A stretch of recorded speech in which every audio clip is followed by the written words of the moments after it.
Lahat ng mga bobo, tanga, inutil, mga walang utak, mga sipunin, tululaway, mga iyakin, mga kupal, animal, visit, pabigat, wala silbi, switik, salot, putok sa buho, hindot, palamunin, sinto, baliw, abnoy, batak, bangag, adik, pusher, kawatan, kurakot, magnanakaw, sindikato, membro ng kuratong baliling sa gobyerno, mga kampo ng demonyo, masamang espiritu, impacto, maligno, mga satanas, Judas, Barabas, Hestas. Kamusta naman?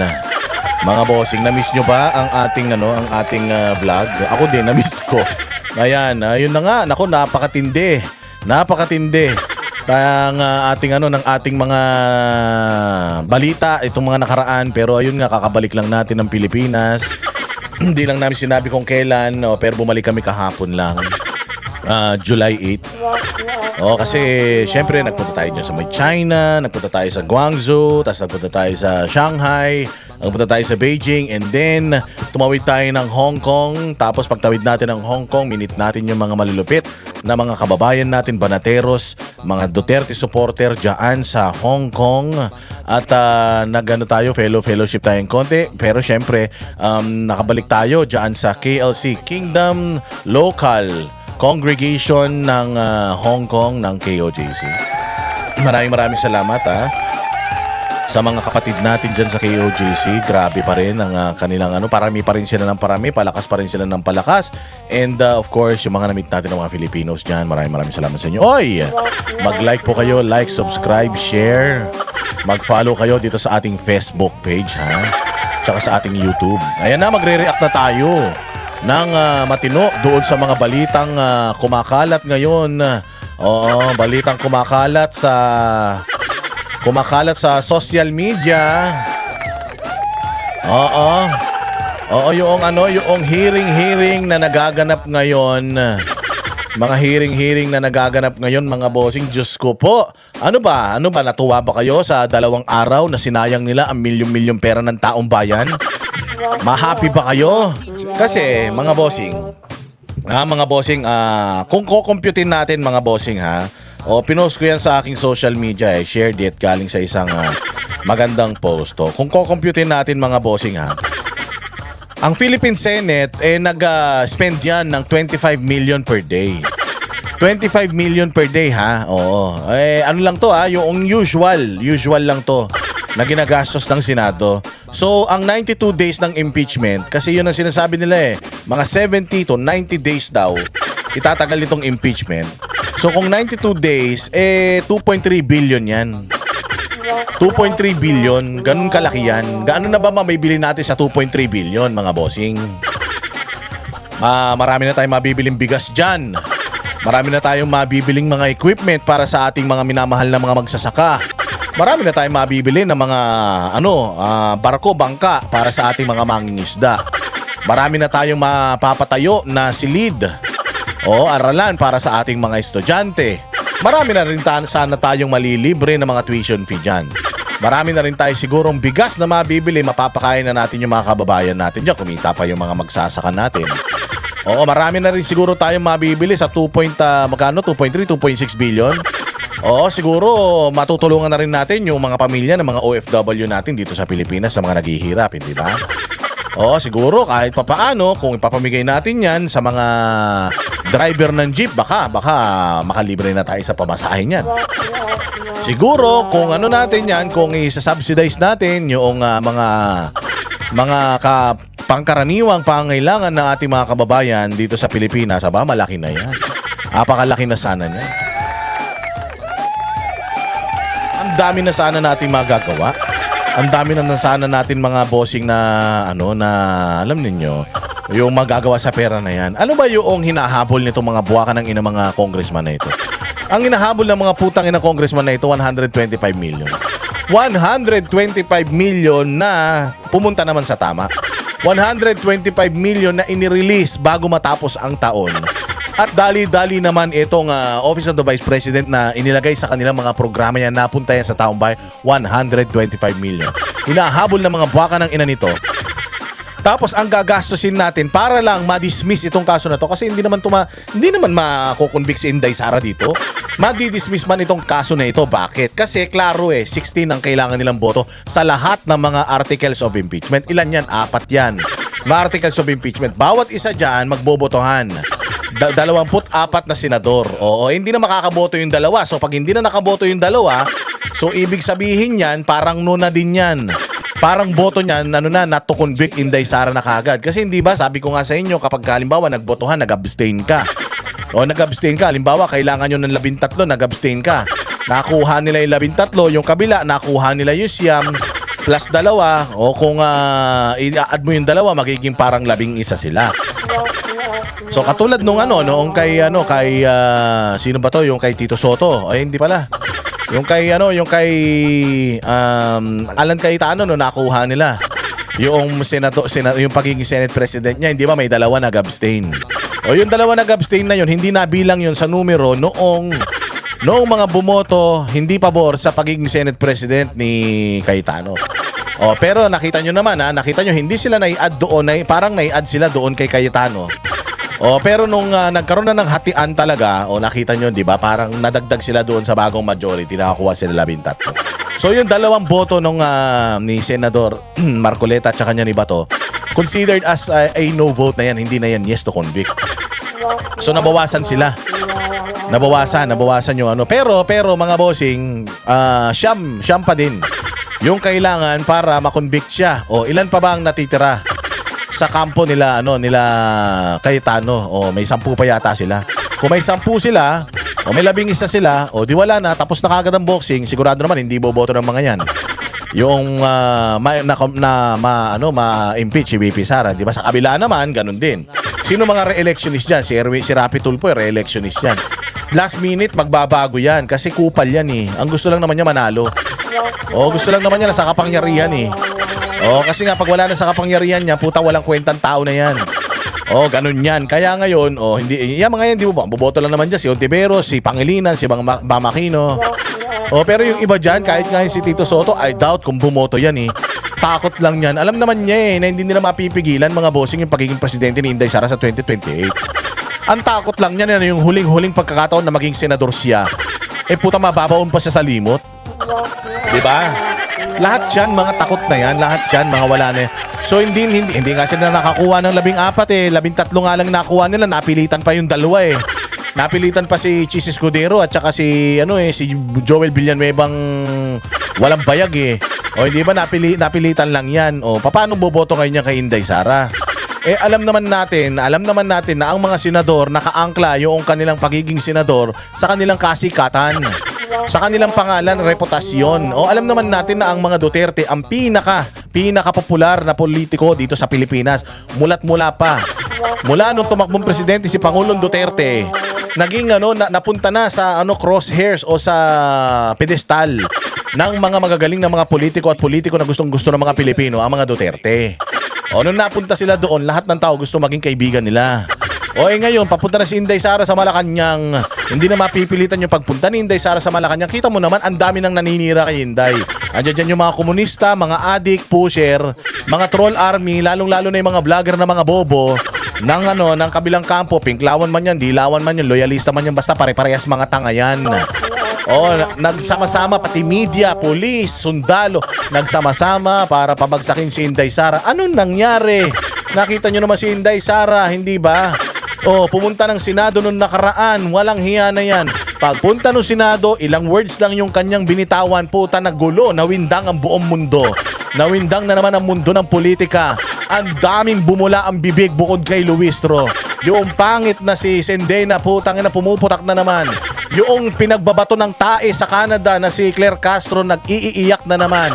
Ang daming mga nag-react, ilang liners lang yan Ganon kasikat, ganon ka-trendsetter ang isang Inday Sara Duterte. You expect this person, this very popular person, the most popular politician in the Philippines to get impeached? Impeached by senators na nakabase lang din yung kanilang pagiging senador sa pagiging kilala. Ganyan ang labanan sa Senado, kailangan kilala ka. Kailangan sikat ka. O kasi ko, tinan mo, yung mga tumakbo ng Senado ng mga nakaraan, yung mga bobong vlogger na si, katulad yan, sino yun, Models of Manila, tumakbo-takbo, putang ina, kahit nanay niya yata, di siya binoto eh. Hindi ba? Hindi ito usapin kung sino, kung ano ka, matalino ka, abogado ka, hindi ka dito. Ang usapan dito kung sino sikat, yun ang mananalo. O, mantakin mo, i-impeach mo yung isang pinakasikat. Ano mangyayari sa kasikatan mo? Yung lahat ng followers ng sikat na gusto nilang ipa-impeach, puta magagalit sa kanila. Pag nagalit sa kanila yung mga yan, ako wala na, hindi na mananalo mga yan. Ilagay nyo, isagaan nyo sa bato, Erwin Tulfo, Rapi Tulfo, wala na, last nyo na yan. Putang ina yan. Walang mangyayari sa mga karera ng mga yan dahil umpisa pa lang pinakita na nila yung kanilang mga katarantaduan. Joel Villanueva, Mig Subiri, putang ina ninyo, subukan nyo magsitakbo ulit.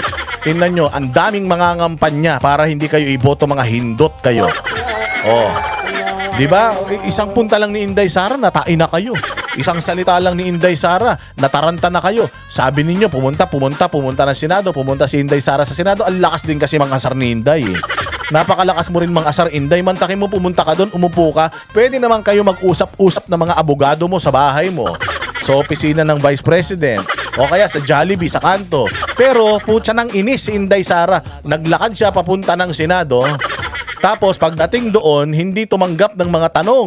Umupo lang doon at sinabi niya na, dito sa labanan na ito, dito sa bloodbath na ito, maaaring masaksak ako, mapukpok ako, masapak ako, maaring duguan ako, pero wag kayong mag-alala, hindi ako yuyuko sa mga buwaka ng siyet na yan. Ang saklap, ang sakit. Yun lang yung sinabihan niya, sabay tayo. Pag tayo, pak, nakita nyo naman itsura ni Inday Sara, ang ganda-ganda. Ikumpara mo sa itsura ng mga basher niya. Sino ba yung mga basher niya? Putang ina, Risa Ontiveros na parang pachinko ball yung muka, ang daing butas. Si Luis Toro na bula ng bula yung bibig, estapador, di pa nagbabayad ng utang. Si Leila de Lima na hindi pa kinakangkang, mukhang losyang na. Si Jokno na hindi nagsisipilyo. Si Lalyamas na puro tartar ang bibig. Si Lovely Granada na putang ina mukhang impacto. Ang papangit ng mga galit kay Inday Sara. Tingnan mo si Palsis na hindi naliligo. Si Palsis na putang ina amoy paa ng ano, amoy paa na may alipunga. Yaan mga bossing, yung mga angkakapal ng muka makabatikos kay Inday Sara, akala mo ang babango. Akala mo ang kikinis. Pero kung titingnan mo mga kutis betlog ang mga putang ina. Kita mo naman si Inday Sara, kaliwat kanan ng batikos. Ano ang ganda-ganda. Ang kinis-kinis, flawless, kalmado lang. Pinagtutulungan na pero bulletproof yung Inday Sara natin. O, paano ba yan? Wala na. Kahit magsama-sama pa kayo, itodo nyo na pati pamato, pati panabla, pati pambigas. Itodo nyo na pati yung mga kaluluwa ng mga magulang ninyo at saka mga yumaon yung mga walang silbing mga lolo't lola. Isama nyo na, itaya nyo na, putang ina, maniwala kayo, hindi kayo uubra. Wala, panis. Diyos ko po, yun nga, bumalik tayo doon sa hinahabol nila 125 million. Tapos ang sinasayang nila dito, ang sasayangin nila sa 90 plus days ay 3 billion. Ilang billion ba yun? Ilang billion para sigurado tayo? Ilang billion na ulit yun, Boss Dada? Ang sasayangin nila sa 90 plus ay 2.3 billion. Putangin na yan. Ang hinahabol nila confidential fund ng 125 million. Putsang inang priorities yan. Tapos ang pinakamasaklap nito, hindi pa mai-impeach si Inday Sara, magiging presidente pa si Inday Sara sa 2028 po. Tangin na yan. Ginagamit yung pera ng taong bayan para sa pamumulita kanyong mga hayop kayo, hindi naman kayo mananalo. Gusto nyo ngayon pala magbotohan na eh. Huwag na natin dinggin yan, didinggin nyo pa yan eh. Ngayon pa lang botohan na, ngayon pa lang pag ano na natin, pag debatihan na natin sino mananalo diyan, tapos na usapan. Huwag nyo na kayong gumastos 25 million per day. Ito 25 million per day ang gastos ng Senate. Iba pa yung gastos diyan sa diyan sa mismong hearing. So may 25 million na ginagastos ang Senado araw-araw, meron pang milyon-milyon na ginagastos diyan sa hearing na yan, natatagal daw ng 90 plus days. Gaano karaming pera, tapos ang hinahanap natin 125 million na naibigay naman sa kaayusan, naibigay naman sa maayos, naibigay naman sa mga benepisyaryo. Kung di ba kayo mga tarantado, at ito ang pinaka nakakatawa sa lahat, sabi nga nila, kung ikay mag-aakusa, you must come with clean hands. Ibig sabihin, Kung mag-aakusa ka ng pagnanakaw, siguraduhin mong hindi ka magnanakaw. Kung mag-aakusa ka ng isang krimen, siguraduhin mo na hindi ka kriminal. Kung magsasabi ka sa isang tao na bobo siya, siguraduhin mo matalino ka. Magsasabi ka sa isang tao na pangit siya, siguraduhin mo na pangit, na maganda ka. Ganun yan. Putsang inang yan. Mga congressman, Joel Chua, na merong mga proyekto ng bahay ng Kalapate. Diyan sa Maynila, putang ina niyan, walang permit. Anong tawag dyan? Corruption yan. Ito si Luis Tro, hindi nagbabayad ng utang, estapador, tapos tinago pa yung asawang rapist, di umano. Hindi ko alam kung ano nangyari dyan. Rapist ba yan o naakusahan na ng pagre-rape? Di natin alam. Ano pa, meron pang kaso yung Judas na yan ng sa DPWH, yung mga cat's eye. Siya ngayon, imaginein mo yan. Tapos, Martin Romualdez, pinuno ng pagnanakaw. Bongbong Marcos, pinuno ng pagnanakaw. Tapos sabi ng kapatid mismo, adik. At kung sino-sino pa mga nakatanggap ng malita, mga putang ina, dyan sa Kongreso. Tapos, sila ang nag-aakusa kay Inday Sara ng ganito, ng ganyan, ng ganito, ng ganyan. Ulul, pakyo kayo. Kakapal ng mga mukha ninyo, hindi kayo mananalo. Huwag kayong mag-alala mga kababayan, wala na to. At ano ba? Ilagay nyo dyan sa comment section kung anong mga reaction nyo patungkol sa mga nangyaring mga hearing netong mga nakaraan. Diyan sa Senado Kami ang boses ng masa, hindi natatakot. Katotohanan lang, di kami nalulunod. Walang bahid ng sismis, lahat ay totoo. Kahit sino ka pa, pag mali ka babanatan ka. Walang pinipiling kulay, wala kaming kinikilingan. Basta para sa bayan, kami lalaban. Pagdama palakpakan, pag mali banatan. Di matitinag, di matatakot, para sa bayan tuloy ang sigaw. Sa harap ng kamera, walang halong takot. Mga baluktot, lahat kayo'y tutumba. Ang hustisya at totoo, yun lang ang mahalaga. Kahit sinong harang, di kami matitinag. Walang pinipiling kulay, wala kaming kinikilingan. Basta para sa bayan, kami lalaban. Pag tama palakpakan, pag mali banatan. Di matitinag, di matatakot, para sa bayan tuloy ang sigaw. Kung nasa tama ka, ikaw ay aming kasama. Pero pag mali ka, handa ka na bang mabasag? Banateros kami, walang inuunan. Dahil bayan muna, bago ang sarili.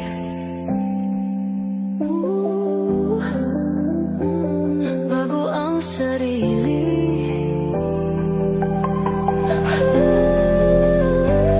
Pag tama palakpakan, pag mali banatan. Banateros ang sigaw, katotohanan ang